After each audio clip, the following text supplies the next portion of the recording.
At dawn one summer day in 1980, Anna Walentynowicz woke up as usual, unaware that this day would engrave her name in Polish and world history.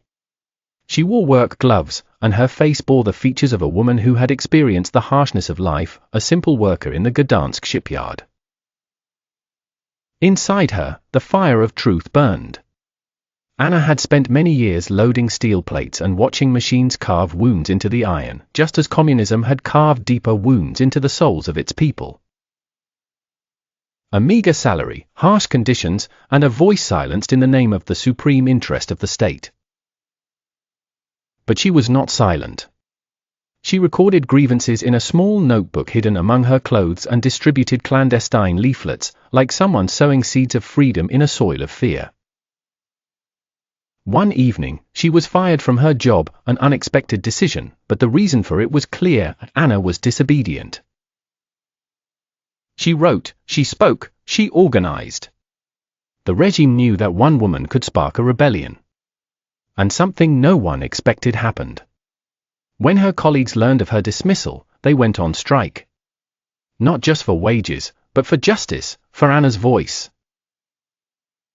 The strike spread from the shipyards to the factories, from the factories to the streets.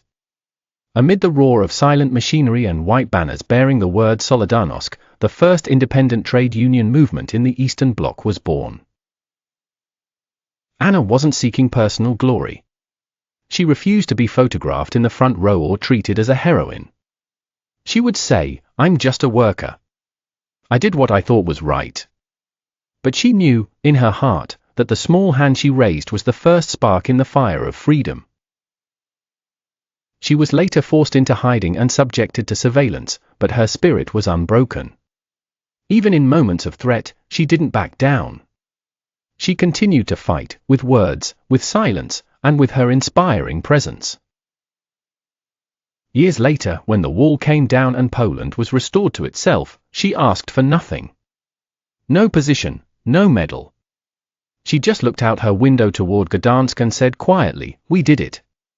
That was Anna Walentynowicz, the spark that awakened a nation.